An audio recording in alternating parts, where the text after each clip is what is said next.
Hello and welcome to my community on Afrocentric Television Channel 15.8. This is a station that revolves around the African community in the diaspora, especially here in Houston. Today we want to talk about the participation of Africans or Nigerians precisely, no, Africans in Houston or maybe the United States. But we want to start with our locality, with our community here in Houston.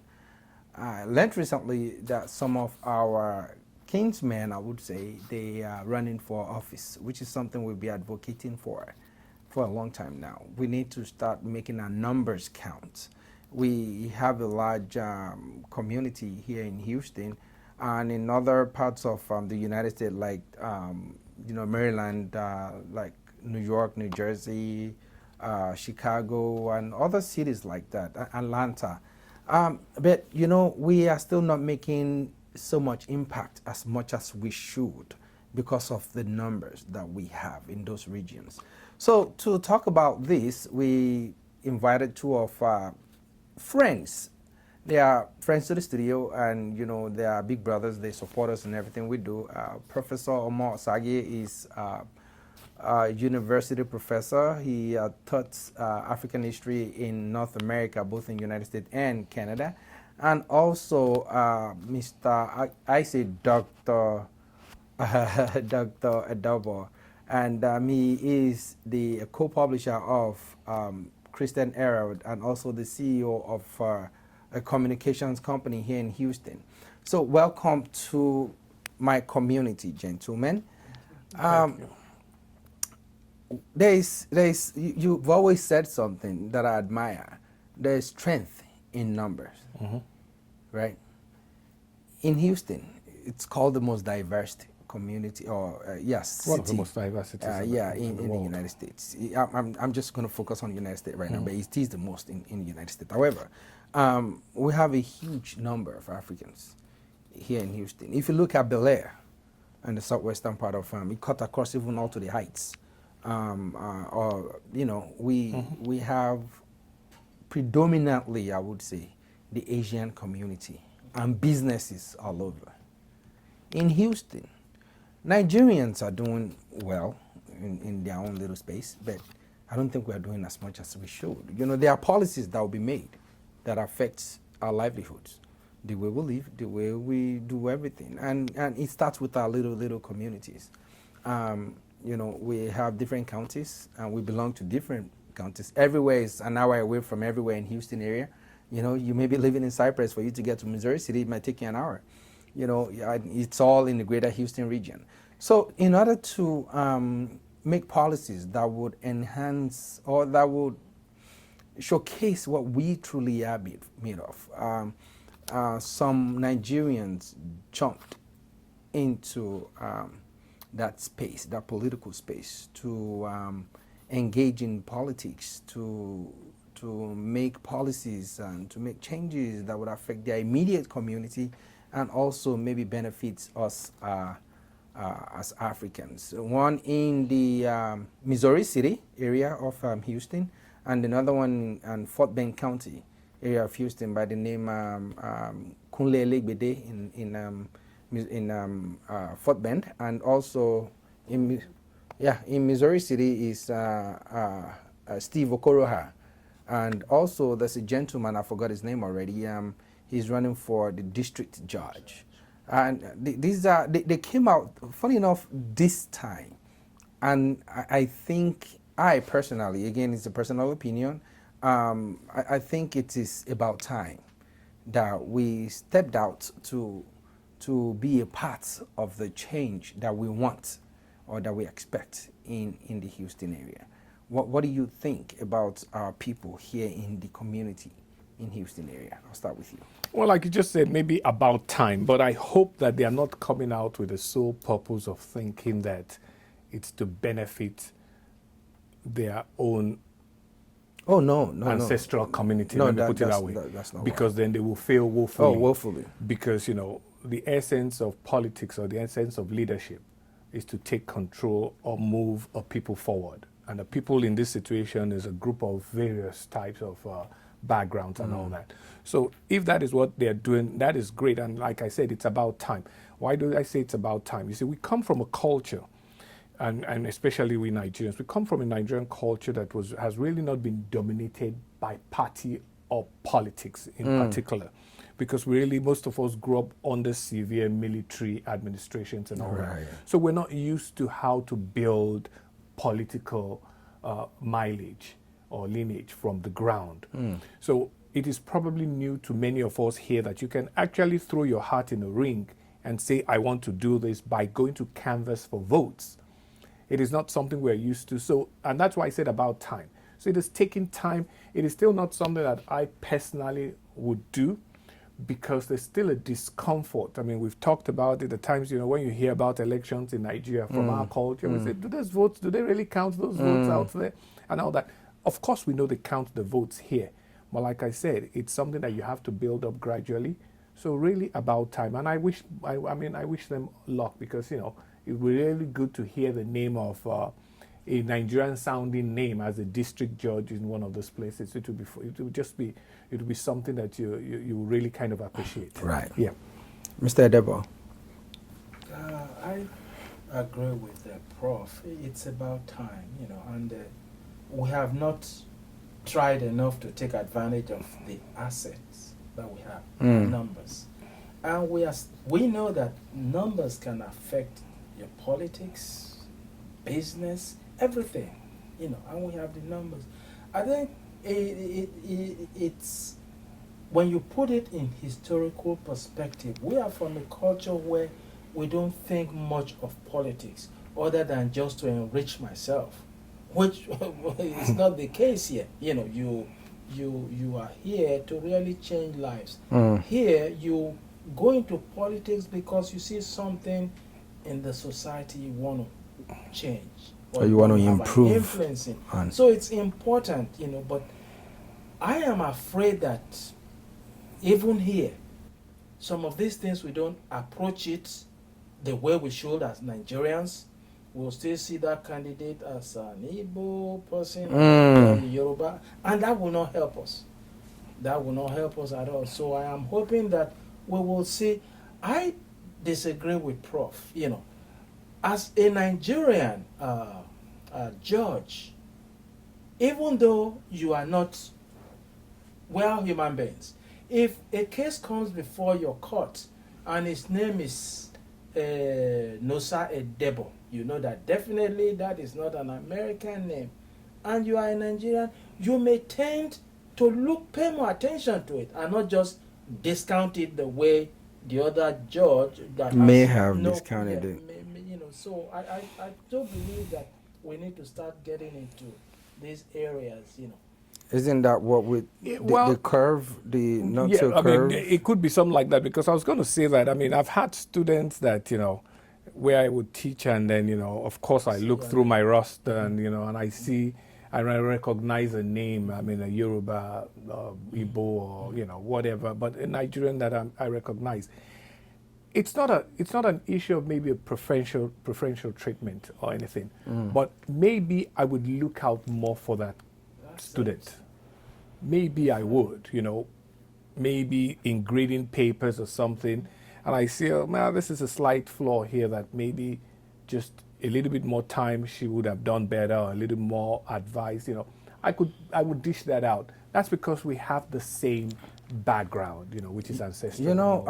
I interviewed the chief of police of Houston a while back, and one of the things they created with, of course, alongside with the mayor of Houston and the current mayor, is the African Council or Advisory Board or something like that. The Police African Advisory Board. They created that just so they can have a quarterly meeting or something like that to talk about the way the police will see Africans. We are aggressive people, but we are not harmful people. There's a difference, right? And those are the things, I may be shouting or talking loud or something or looking like I'm aggravated. I may never, ever put my hands on you or do anything. And there has to be that understanding for there to be that balance, right? In such case where, and on this show particularly, I have interviewed a lot of Nigerian businesses, right? And one of the things, especially in the healthcare sector, is that the doctors feels like if you go to one that is from where you're from, let me say, they tend to understand you better, or you can express yourself even better. This is, to each his own, right? So this is one of the things I learned, doing this show. That if, let's say, for instance, I may tell a doctor certain things, or I may not be able to express myself the way you would want me to in order for you to get me the right treatment that I need. But because of the way I presented the case, you may be able to read meaning to it, like say, oh, or you can prompt something in me that will make me tell you certain things that you need to know so you can give me the right treatment that I need. It may just be the way I understand, as a professor, if you're teaching me something and this is my understanding of it, you understand the way they teach us back in Nigeria is quite different. It's not quite different. It's totally different from the way they teach them here. My daughter, for instance, when she came to the United States, she struggled. This is an A student. She struggled her first semester. Second semester, she was blending in. First semester, she was C and Bs, right? The second semester, she was getting B's and A's. And by the time she picked up the next academic session, she's all A's, even till date. So now it is the way things are structured that we don't understand. And these are things that maybe the way we do things as Africans in our communities may have a negative view to others. And maybe these councilmen or these judges or whoever may have an opinion about it, and maybe they can create or have like a city hall, a town hall meeting or something to talk about it, to educate Nigerians or Africans as to how it is done or it is better done. We have some sense of ownership where we're from back in Nigeria. Or do you agree with me or disagree with me in certain extent? Let me disagree with you to an extent there. Okay. In the case that, because what you think is wholly an African issue is probably an issue for all communities. The Chinese probably feel the same way, that they need to be communicated to in certain ways, because of their culture. Those from the Middle East, might feel that they need to be communicated with. Which I agree with you, in certain ways. So we're not in a unique situation. We Africans are not in a unique situation. When you live in a hugely multicultural country like America, you're going to have those differences and the way people relate. But here's what makes everyone succeed. There's still a standard. There's still a standard of how to behave. Whether you are aggressive culturally and you are still not going to get into a fight, every culture has a standard. And that's what makes America unique. There's a standard that allows for your success. If you go outside that standard, then you're looking for trouble. It doesn't matter where you come from. It's just a standard that allows for success. And if there's anything we have to understand, and that's what we have to understand very quickly, if I'm trying to, relate that to other Africans, because what we think what we see as a problem is also the same problem in every other community. They have their own, they shouldn't be talking to me like that. Is it because I'm from China?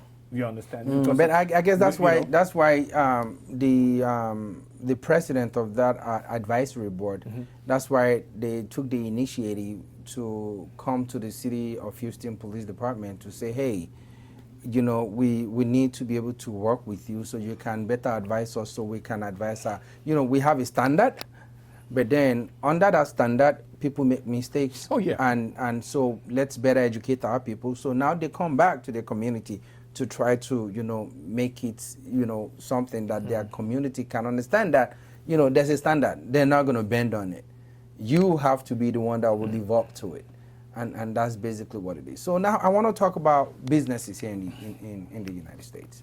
African businesses. Do you think we are doing okay? Do you think we should do some more? I know in the healthcare sector we have, both the good and the bad.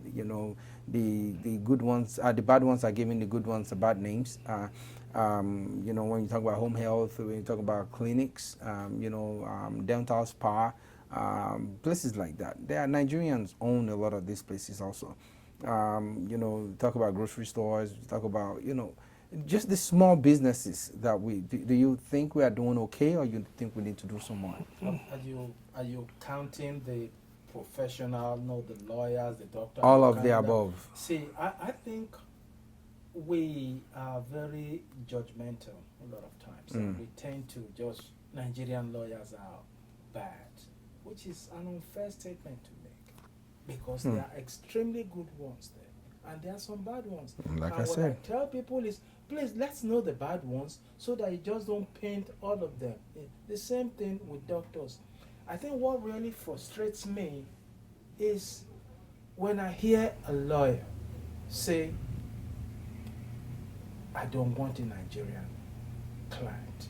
They are the most difficult I want to even deal with. You go to the doctor, he says the same thing. You go to the mechanic, and I'm saying, now how are you making a living?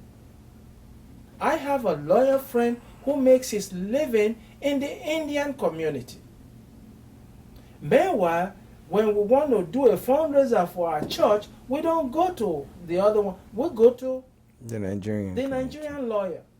So what I'm trying to say is that we need to try to appreciate each other a little more. I don't know, I'm just ethnocentric in terms of my approach to a lot of stuff, because I've lived in Houston, and it just amazes me that how come all the gas stations are owned by Pakistanis alone, or Indians?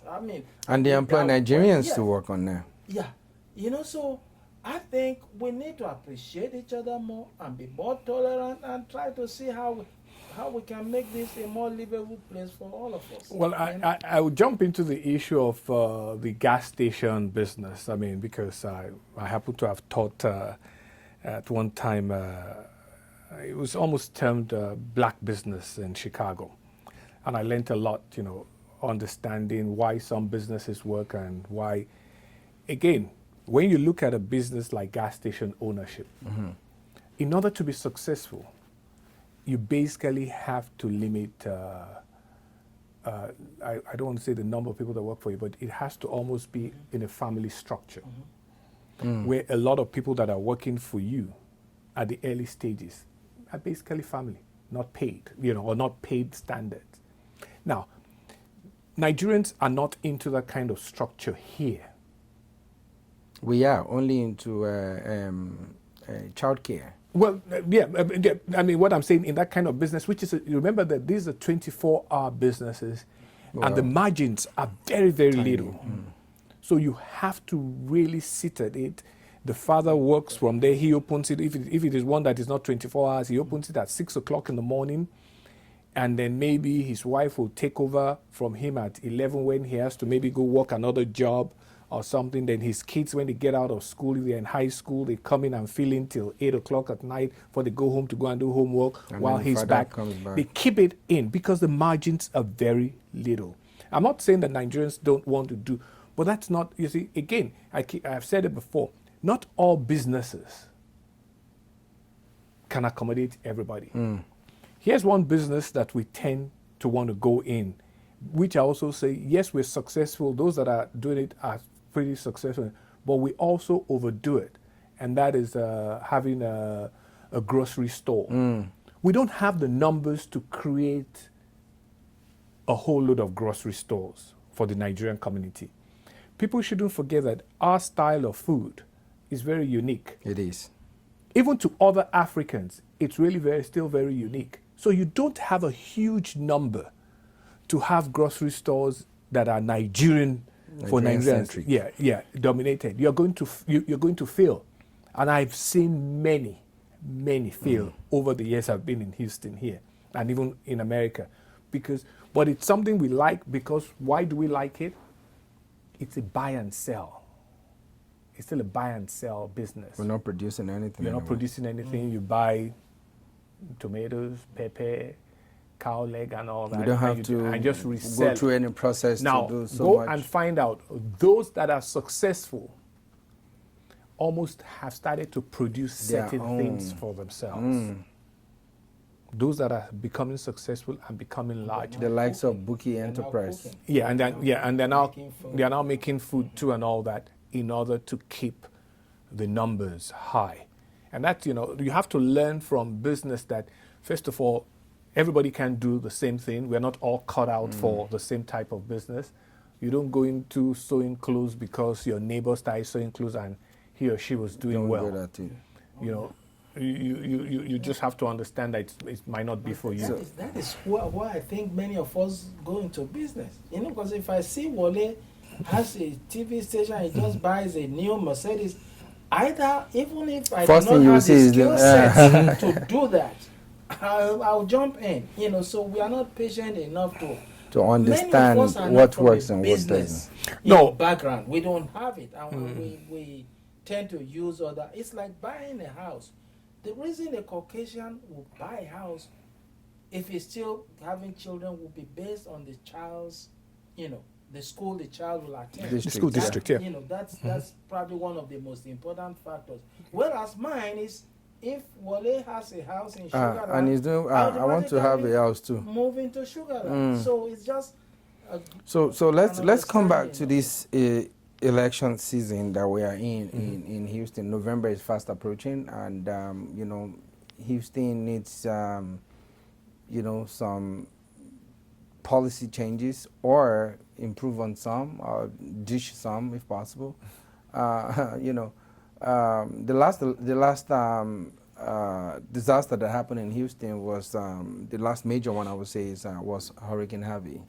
I remember I couldn't even land here in Houston. They have to my plane. I was coming in from Nigeria. My wife and I, we had to get a detour to. They rerouted us to Atlanta, and so we're in Atlanta for 5 nights before everything piped down and they were able to come down. The mayor of Houston handled it very, very well.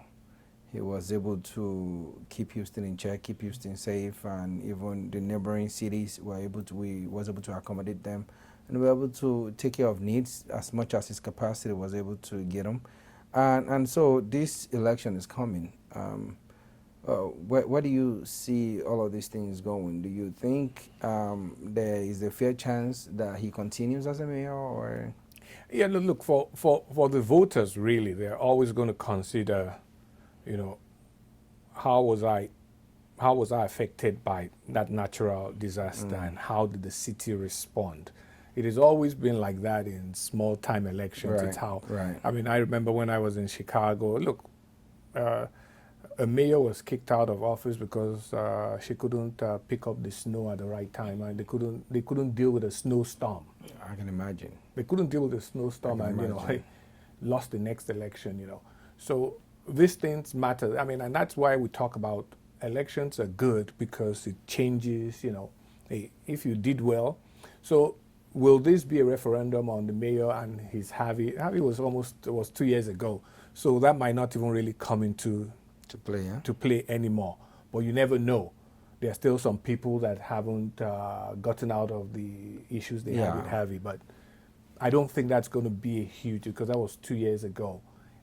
But again, if he had done really poorly on it, you'll be hearing people singing the By song now that they would this have guy been, yes. messed up during that period.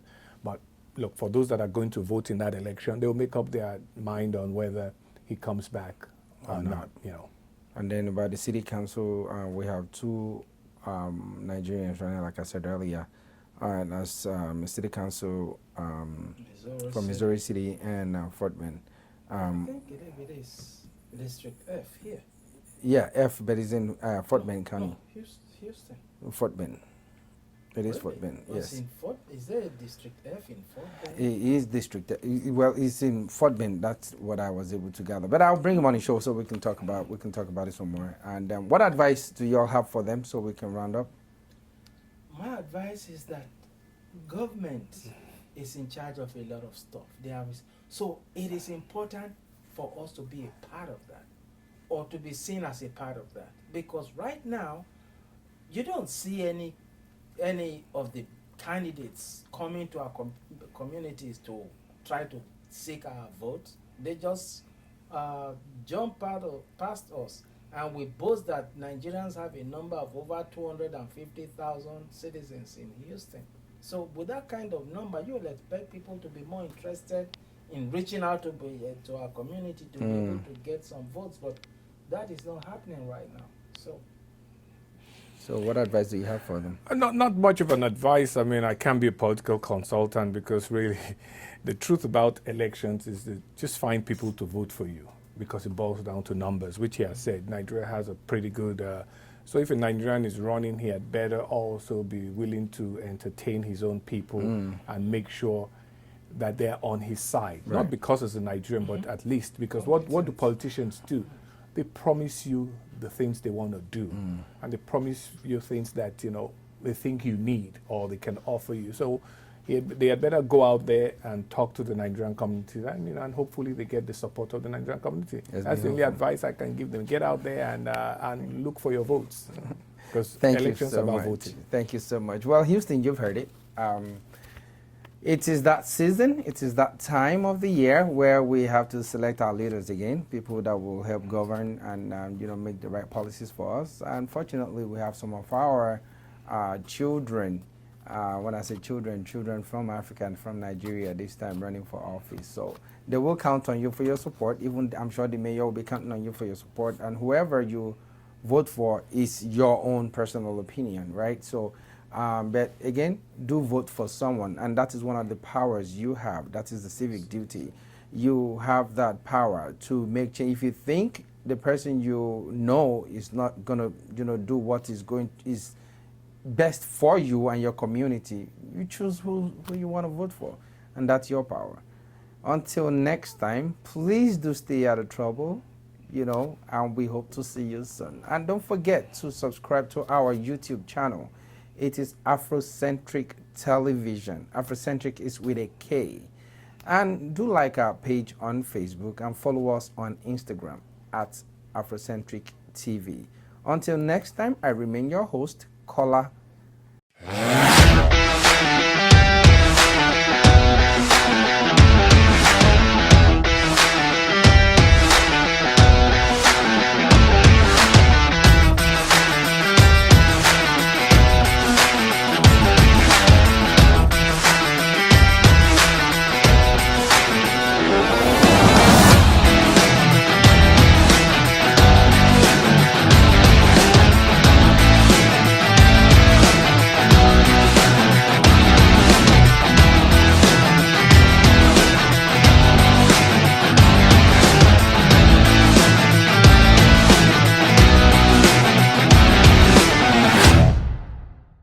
If your shipping company delays your shipment for 3 months or more via ocean, you need a new shipper. If your shipments have been dropped off and are yet to leave after 2 weeks, you need a new shipper. If your shipments were lost or damaged during transit and there is no compensation, then you definitely need a new shipper. Every day your items are delayed, your hard-earned money goes to waste, and your receivers are denied the benefits of using those items. And in most cases, there are no compensation. It is time for a new experience with ocean shipping, and Ship to Nigeria now offers you that experience. Ocean shipments are delivered within 6 to 8 weeks to Nigeria, or we will refund 25% of your shipping costs. We will refund in full your declared value and your shipping cost within 48 hours if anything happens to your shipment. You can get 247 alerts, online tracking, emails, and text messages. With 3 containers leaving every week, we no go give story. We will deliver when we say we will and to any location in Nigeria. Try us today and get 10% off your first shipment. Ship to Nigeria, as good as taking it there yourself.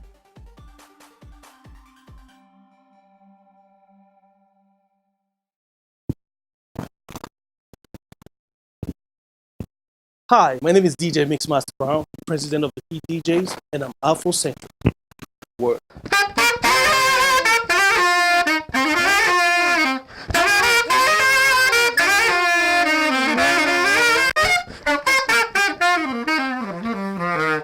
This is Shayalesh. I am Afrocentric.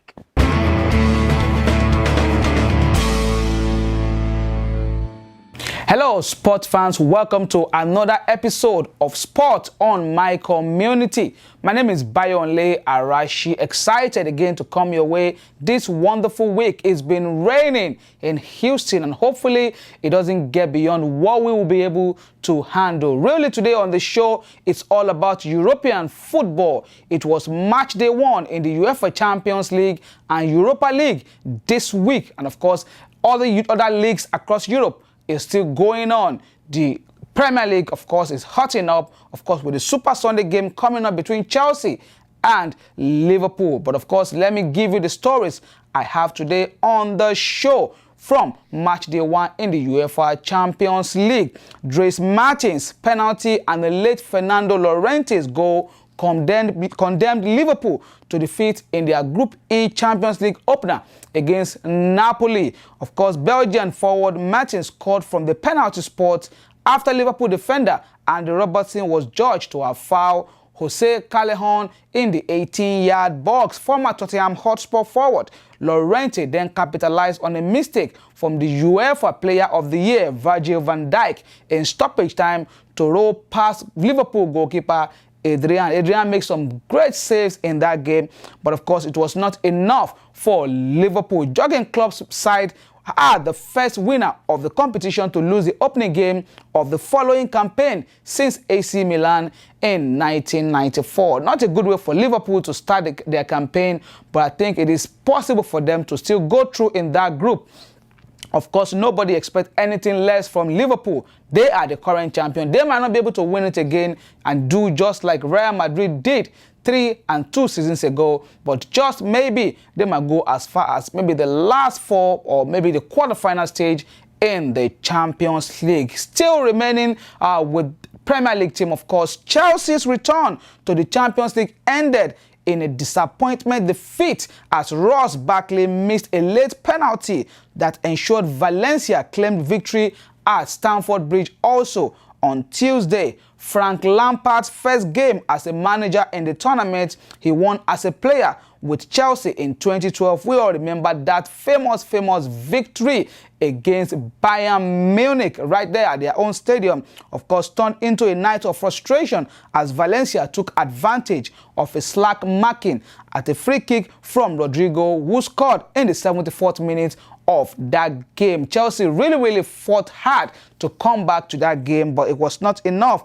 Chelsea lost young star Mason Mount to injury early in the game. And of course, they had the chance to rescue the game when the referee, via VAR, video assistant referee, awarded a penalty to Chelsea at almost the last minute of the game. Ross Barkley, as Frank Lampard said, he's the penalty taker for the team. He stepped up the right way, and I think he played a very good penalty, but was just very unlucky that day. But something unfortunate happened before that penalty kick. There was pressure from 2 senior players from that squad. Willian was one of them with the number 10 jersey, and Jorginho, of course, also was pressuring Barkley. Let me take the penalty. Willian also wanted to take the penalty, but Barkley stood his ground and said, I'm going to be the one to take this penalty kick.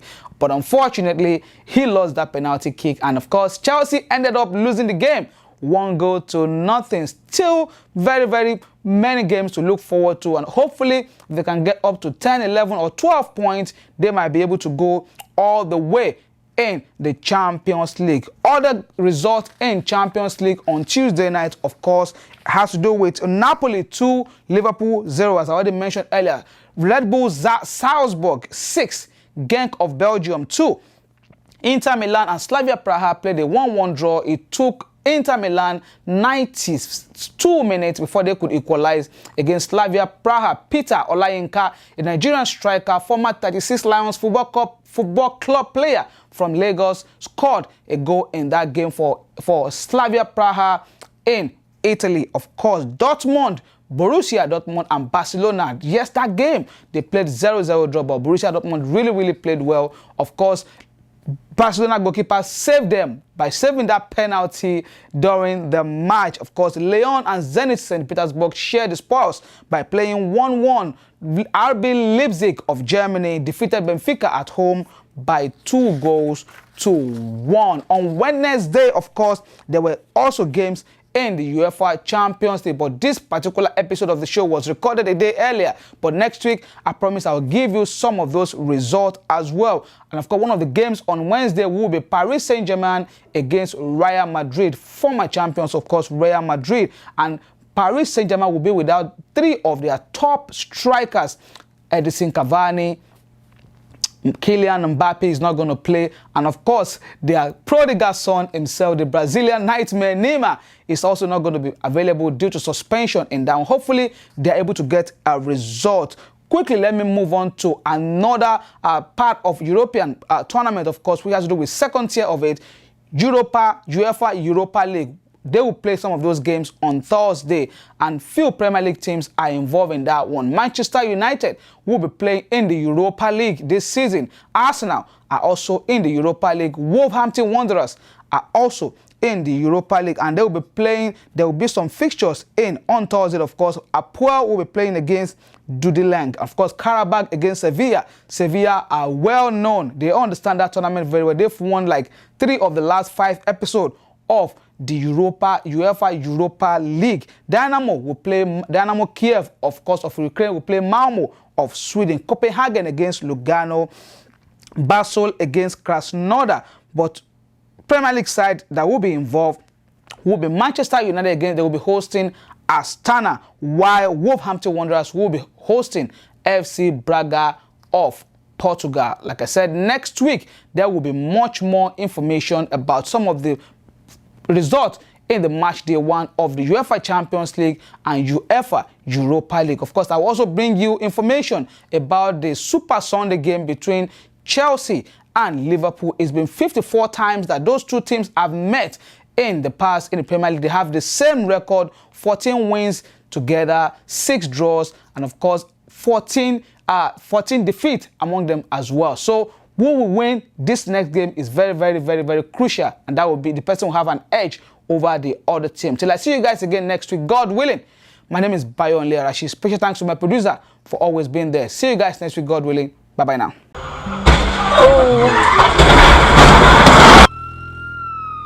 You're gonna be arrested, right?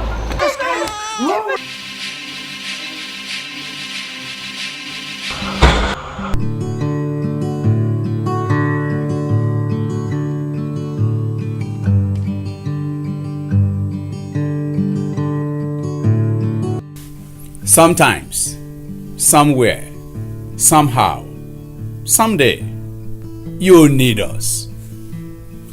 Westcott Law Group, let us fight for you. Westcott Law Group is at 9525 Business Street, Suite 270, right in the Chase Bank Building, Houston, Texas 77036. 832-831-1412, or visit my case at westcottlawgroup.com.